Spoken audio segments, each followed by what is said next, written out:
tonight on Reporting Scotland. After the storm, travel disruption and the clear-up following ex-hurricane Ophelia. An auction fails to sell a ship which has been detained in Aberdeen Harbour for nearly 18 months with her crew unpaid. We wanted to see some bids going on into the hall, but for some reason nobody put in any bid. That was shocking for us, and in a way it was also embarrassing. Also on the programme, who will care? Almost half of social care providers say they're having difficulty recruiting the right staff. We're in Germany with Celtic ahead of their Champions League match against Bayern Munich. And they've kept dancing. We meet the entertainers of yesteryear, including this 85-year-old for whom age is no barrier to the stage.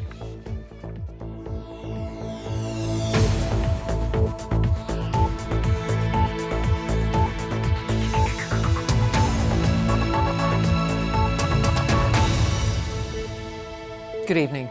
There's been disruption to rail and ferry services across Scotland in the wake of Storm Ophelia. In the southwest, hundreds of homes were left without electricity after winds gusting over 70 miles an hour brought down power lines. Roads and rail tracks were blocked by fallen trees, and there was also damage to buildings. Our reporter Andrew Black is in Glasgow for us tonight with such an example. Andrew. Well, Jackie, just take a look behind me here and you can see an example of the kind of damage that this bad weather has caused. This tenement building here on the south side of Glasgow was already unoccupied because of an existing structural problem with the building, but it does seem that the storm last night has caused a large part of the front wall to collapse. And of course, this is just one part of Scotland to have been hit by this latest bout of bad weather. After a night of stormy weather, many parts of Scotland were today trying to get back to normal. This morning, train made it to its destination in Ardrossan in North Ayrshire, and this ferry managed to make the journey to the local harbour from Arran, but other services were disrupted. Dumfries and Galloway bore the brunt of the bad weather. Parts of Port Patrick were hit by flooding overnight, including the local Coast Guard station. In daylight, the scale of the damage became apparent. The storm had washed these large rocks over the harbour wall. In Castle Douglas, the roof of the local scout hut ended up on the church hall next door. We've got some big holes, as you can see, both this side and on the other side. We've got a big roof that we need to move, and we've got a beam that's come through our kitchen ceiling. The weather brought down trees like this one in Kirkcudbright. It was a busy night in the control room in Dumfries. Once the calls started to come in about the first trees being down, after that it seemed to snowball. Scotland took 190 calls overnight for Dumfries and Galloway. In the central belt, there was widespread disruption for morning rail commuters. There were particular problems for services going through Fife after the line was blocked at Markinch, but services later got back on track. But things went more smoothly for drivers using the new Queensferry crossing. The bridge was designed to stay open in high winds, and it did. As the storm moved off, the clear-up continued. Back in Glasgow, work to make this tenement safe carried on this afternoon. It's one of several parts in Scotland where people are now counting the cost of the aftermath of this latest storm. Well, Andrew, the weather seems to have calmed, but what about the disruption? Well, Jackie, one of the biggest problems which was caused by this bad weather was that some 1,300 homes in Dumfries and Galloway were left without power. And I can tell you this evening that tonight there are still 400 in the area without power, and work is going on to reconnect those people as soon as possible. Now, if you're yet to make your evening commute home, you might be very glad to hear that the return journey was probably going to be far less fraught than it was this morning, largely because things really have gotten back to normal. But it might not quite be over yet, because it's possible that we could be in for yet more stormy weather towards the end of this week. Andrew, thank you. A ship detained at Aberdeen Harbour for more than a year because its crew has not been paid has been withdrawn from auction. The Malave 7 was detained in June last year and again in October under merchant shipping regulations. It was hoped the ship could be sold today so workers could be paid and go home to their families in India. Well, Rebecca Curran can join us now from Aberdeen. Rebecca. Yes, Jackie, well, this certainly wasn't the outcome the crew on board the Malave 7 were hoping for today. 24 men in total are owed around £670,000 in unpaid wages. Now, most of the crew has now gone home to India, but 6 remain on board here, and they haven't seen their families in more than a year. Now, a sheriff had ruled that this ship should be sold at public auction today in Aberdeen. They were told that there had been expressions of interest from potential buyers all over the world, but on the day it was a different story. May I ask you please for your bids for the Malave 7? It was hoped the Malave 7 would be sold for around £1 million at auction. Anyone like to make me a bid please for the Malave 7? But it didn't go to plan. Is everyone here only just watching, or is anyone here seriously interested to purchase the vessel? Then, finally, a bid. Yes. Thank you very much. For the third and final time, anyone want to come in ahead of 300,000? It was the only offer, and it wasn't enough. The vessel was withdrawn from sale. I'm very disappointed because 5 or 6 people took out the legal conditions of sale. With the exception of one, I was hopeful they'd all be here today. The crew left the auction disappointed. They hoped today the ship would be sold, they would be paid, and they could return home to their families. But they're back on board and in darkness. They turn the lights out to save fuel. Costs are mounting every day on this ship. And we were quite upset, and that is why after everything got over, we all came out of the hall quickly and came back on board. But I think something will work out in the next 1 week. A sense of optimism remains, but also confusion. We were very hopeful over there. We wanted to see some bids going on into the hall. But for some reason, nobody put in any bid. That was shocking for us. And in a way, it was also embarrassing. The crew had hoped today's auction would draw a line in the sand. But for now, this ship and her sailors aren't going anywhere. Now, if a better offer can't be negotiated with the only bidder, then the International Transport Workers Federation, which has been representing the workers, will go back to court and ask if the ship can be sold privately. But Dominic Daly, the auctioneer, has told me this evening that he's in positive talks with the only bidder, who is now considering upping his offer. He also says he's received a number of phone calls this afternoon, none of them tabling a concrete offer, but all of them expressing interest in this ship.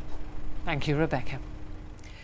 BBC Scotland has learned a report into an oil spill from a BP platform off Shetland has been submitted to prosecutors. An estimated 95 tonnes of oil was released into the water from the Clare platform in October last year. The report is now being considered by the Health and Safety Division. A diver has died following an accident in Scapa Flow in Orkney. The 53-year-old man, who hasn't been named, was exploring the wreck of a World War I German battleship when he experienced problems. He was transferred ashore but died before reaching hospital. The battleship lies in 45 metres of water and is one of the most popular sports diving sites in Scapa Flow.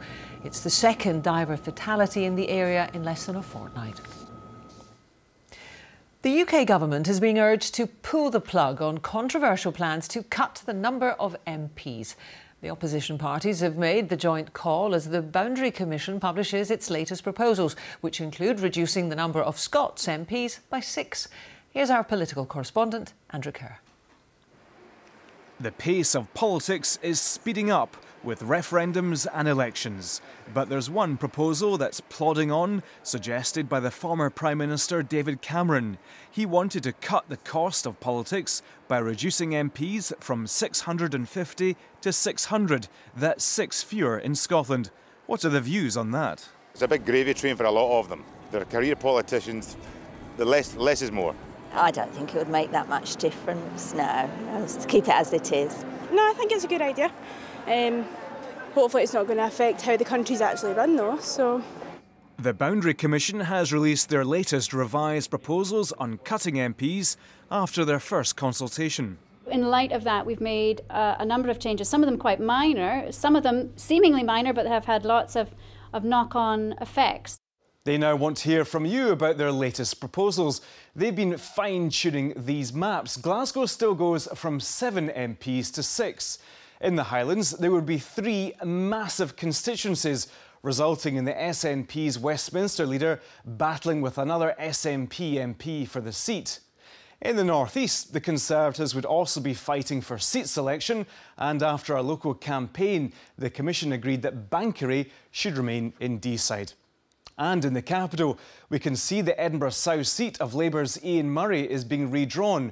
Would he be in the new Southside constituency or turn to Edinburgh East to face the SNP's Tommy Shepherd? Well, Mr Shepherd and the SNP, along with the other opposition parties, want this abandoned. And this is completely a step in the wrong direction. There's no support for it in Parliament, there's no support for it in the country, and it should be scrapped. The government really themselves seem to be saying now that they don't actually want it to happen.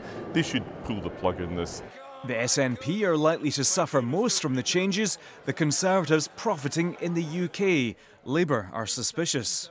It's been claimed to be held on financial grounds, but the Paymaster General has clearly set out the fact that there is no saving to payroll. So therefore you have to question what is the motivation at this time. The Constitution Minister said a boundary review is needed to ensure fair and equal representation for the voting public across the United Kingdom by the next general election. But this might never happen. There isn't a majority in the House of Commons for cutting the size of the Commons, and given the current parliamentary arithmetic, it seems unlikely that these proposals will go through. Whatever the case, the boundary commissioners say they'll keep working until they're told to stop. Andrew Kerr, reporting Scotland.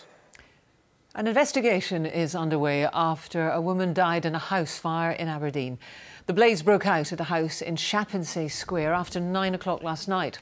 The death of the 39-year-old is being treated as unexplained, but it's not thought to be suspicious. No one else was injured. A man who killed a friend in what was described as a cold-blooded, premeditated murder has been told he must serve at least 22 years behind bars. The High Court in Glasgow heard Robert Letham, who has 46 previous convictions, was on bail at the time of the murder. He stabbed Stephen Russell to death after confronting him in Glasgow's Postle Park in February of this year. Earlier, the pair had argued about Letham's mother. There was an increase in the number of people in Scotland who died last winter. Official figures say that almost 21,000 deaths were registered between last December and March this year. It increased by more than 420 compared to the previous winter. Many of the deaths are as a result of conditions including pneumonia, heart disease and stroke.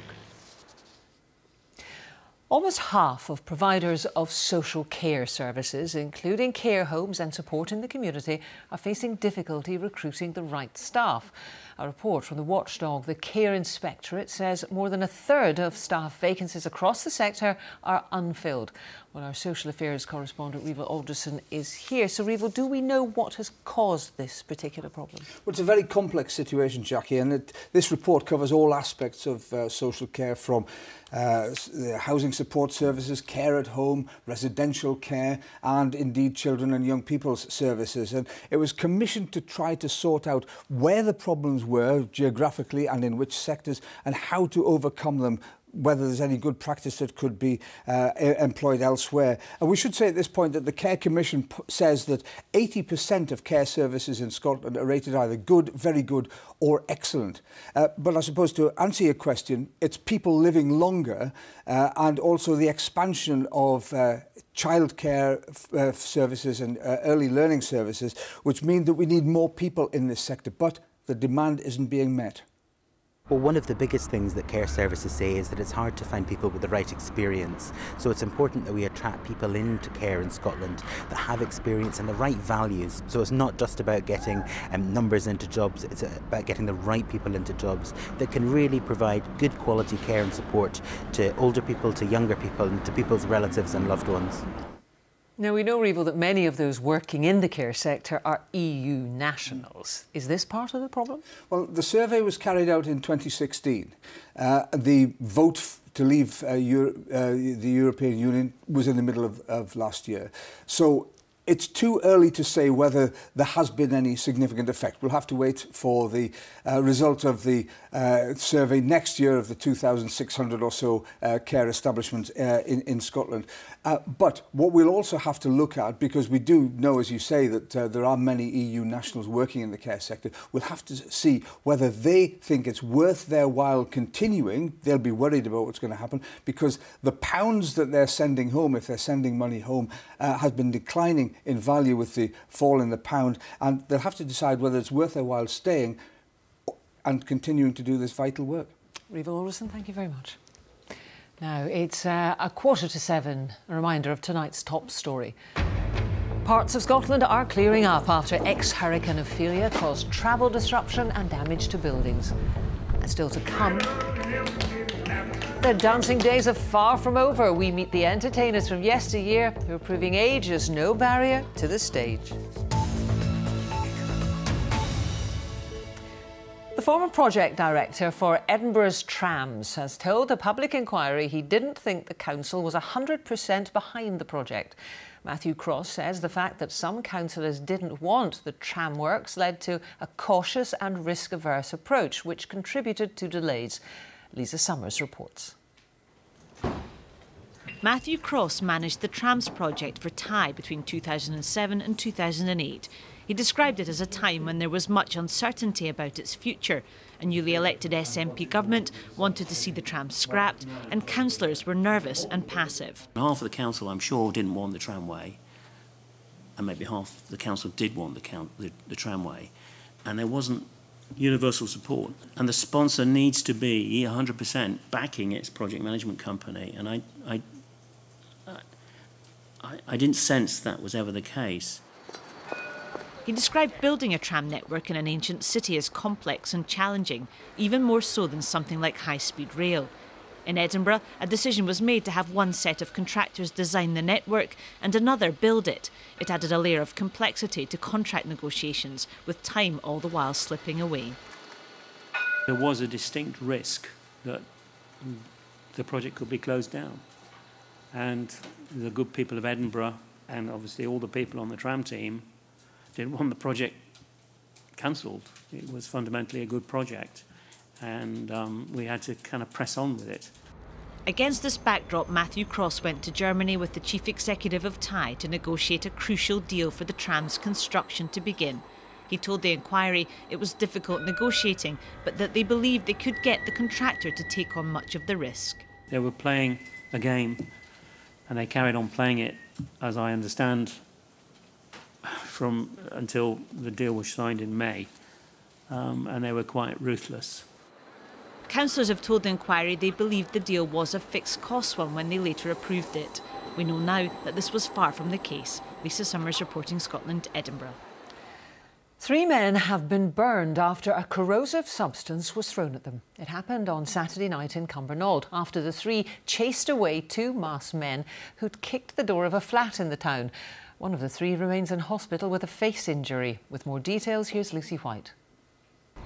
This attack took place during what appears to have been a fight between 2 groups of men here on Oak Road just after 10 o'clock on Saturday night.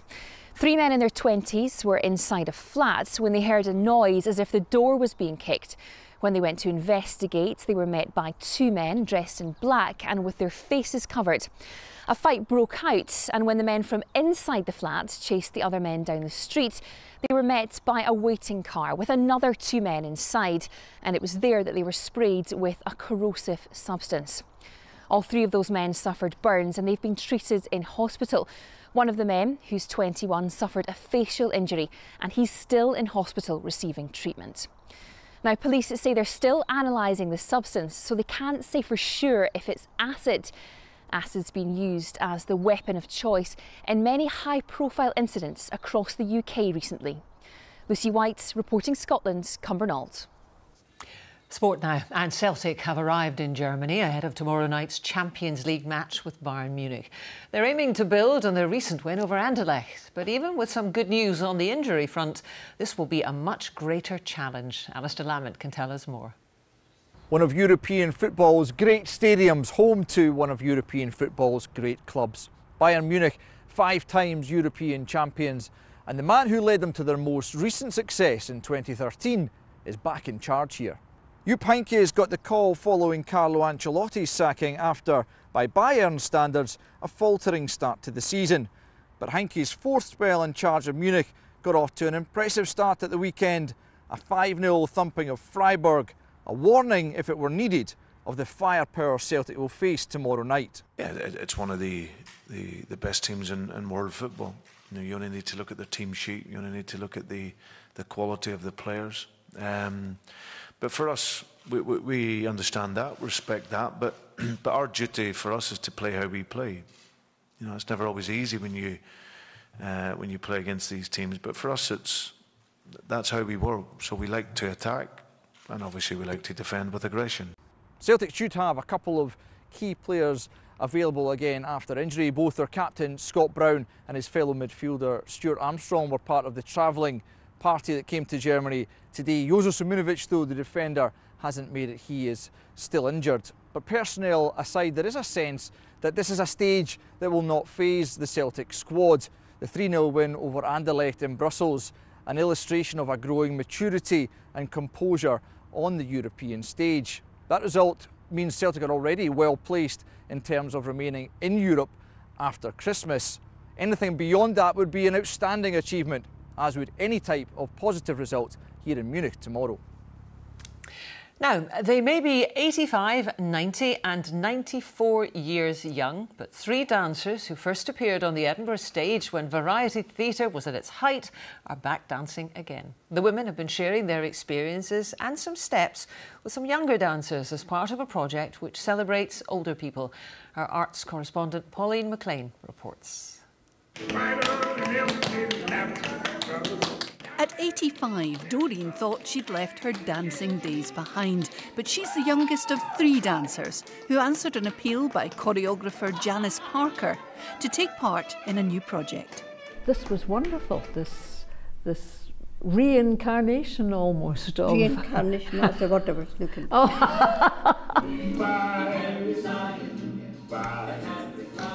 June, now 90, like all the dancers, first appeared in this very theatre. Back then, it was the Empire. And she was one of the many dancers hired to appear twice daily in variety shows. They're actually so at home in theatres and in this theatre. They've been made extremely welcome as well, but they put on their tap shoes, they're at home. They just belong here.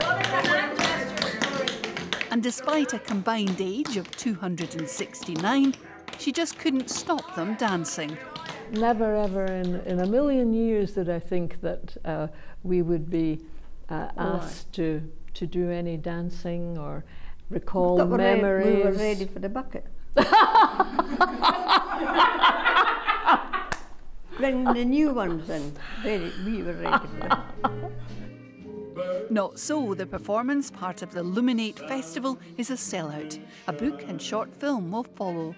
And for the dancers themselves, it sends out an important message. Well, it's certainly given me something to look forward to. Makes you feel like you're someone again. And you're needed. And needed. Yes. Pauline McLean reporting Scotland, Edinburgh. Lovely. Now, weather now. Is this the calm before another storm, Christopher? Could be fairly lively by the weekend. We're certainly keeping a close eye on it. More on that in a second, Jackie. Thank you very much indeed. Hello there.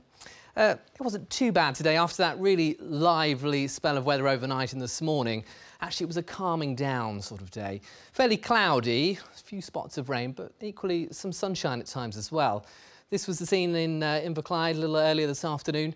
And certainly as we go through the next few hours, generally cloudy with rain fizzling and fade away, light winds, quite a cool night. Still some spots of rain across the northeast, and as we go overnight, some further spells of wet weather around parts of Edinburgh in towards the Lothians and borders. Elsewhere largely dry, fairly cloudy, cooler than last night. Town and city temperatures 7 to 9 Celsius, but sheltered glens across the northwest, perhaps down close to freezing. Much lighter winds though than last night. Tomorrow, and we get off to a cloudy, damp start through the central belt and the southeast, but the rain here tending to fizzle and fade away through the course of the day, and certainly by afternoon, reasonably dry, but also fairly cloudy. So here's the picture by mid-afternoon. Generally dry, as I say, with a breeze coming in from the east. That means the best of any sunshine found towards the west coast. But it will be quite a fresh feeling day, 11, 12 Celsius, and certainly around these North Sea coasts, quite a cool feel. Where the cloud is thick enough, the odd spot of rain, but generally a dry afternoon. And the best of the sunshine probably Inverness up towards Caithness, Sutherland and the Northern Isles. Cloudier for the Western Isles. Again, a few spots of rain here. The rest of the afternoon into the evening and overnight, initially dry, but the cloud thickens and the rain arrives. The winds strengthen as well. This is the chart for Thursday, a tangle of weather fronts there, but if we zoom in, we can see actually we're sort of sat between two main areas of weather. So Thursday's an improving sort of day. Gets off to a cloudy, breezy, wet start, but the rain pushes up towards the Northern Isles and lingers there. A few spots around the west coast. Elsewhere, generally dry, fairly cloudy, but a milder day. 15, 16 Celsius, a windier day, potentially gale force for Shetland. And come Friday, once again, fairly cloudy, some outbreaks of rain, much lighter winds, those showers quite heavy. Again, 13, 14 Celsius. And here's what Jackie was alluding to, this area of low pressure coming up towards the southwest of the UK, likely to arrive on Saturday and could well bring a spell of fairly wet and windy weather. Exactly the position it goes in, still open to doubt. Of course, we'll keep you posted. Jackie. Thank you very much, Christopher. And that is Reporting Scotland. We'll have the briefest of brief headlines at 8 o'clock, but join us for our main evening bulletin, which of course is after the 10 o'clock news. Until then, from everyone in the team across the country, goodbye.